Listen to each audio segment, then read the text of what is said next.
L'histoire quant à raconter sur le progrès, la réussite, la grandeur du capitalisme commence avec un seul nom, Rockefeller. John D. Rockefeller, né en 1839, fils d'un charlatan qui vendait des potions miracles sous le nom de Dr. Rockefeller. C'est de là que vient sa première leçon, tout se vend, même le mensonge, si on le présente comme une solution. En 1870, il fonde Standard Oil avec un seul objectif, éliminer la concurrence. Il rachète, écrase ou ruine ses rivaux un par un. Il espionne leurs activités, manipule les prix du transport ferroviaire et fait pression sur les politiciens pour qu'ils ferment les yeux. À son apogée, Standard Oil contrôlait plus de 90% du pétrole américain. Ce n'était plus une entreprise, c'était un État parallèle. En 1911, la Cour suprême des États-Unis ordonne son démantèlement. Une victoire pour la justice, disait-il. En réalité, Rockefeller en ressort encore plus riche. Les compagnies issues du démantèlement, Exxon, Chevron, Mobil, Amoco, explosent en bourse. Il détient des parts dans chacune d'elles. Il devient le premier milliardaire de l'histoire moderne. Mais l'argent, à ce niveau, ne sert plus à vivre. Il sert à façonner le monde. Dès les années 1910, Rockefeller comprend qu'il peut contrôler bien plus que le pétrole. Il peut contrôler la science, la santé et l'éducation. En 1913, il fonde le Rockefeller Foundation, officiellement pour le bien public.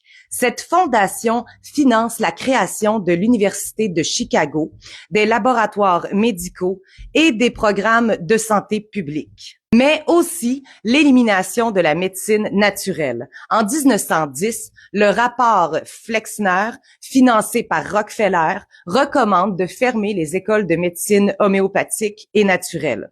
Résultat, seules les médecines chimiques, basées sur le pétrole et la pharmacologie, deviennent reconnues. Les Rockefeller investissent alors massivement dans la chimie, la pharmacie et les entreprises qui produisent les nouveaux médicaments.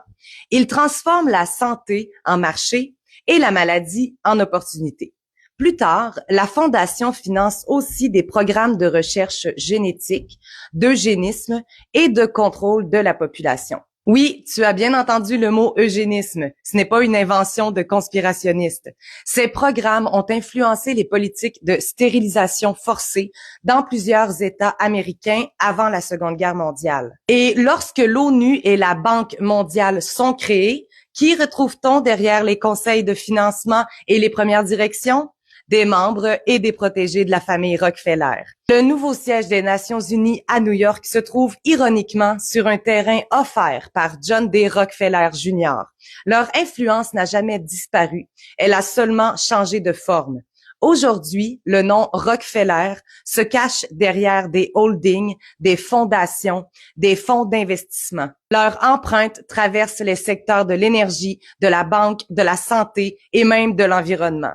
Oui, tu as bien entendu. Les descendants Rockefeller sont parmi les plus grands financeurs des campagnes pour sauver la planète, après avoir bâti leur fortune sur le pétrole. L'histoire des Rockefeller, ce n'est pas celle d'une famille, c'est celle d'un système. Un système fondé sur la domination, maquillé en progrès et qui, encore aujourd'hui, dicte les règles du monde dans lequel on vit.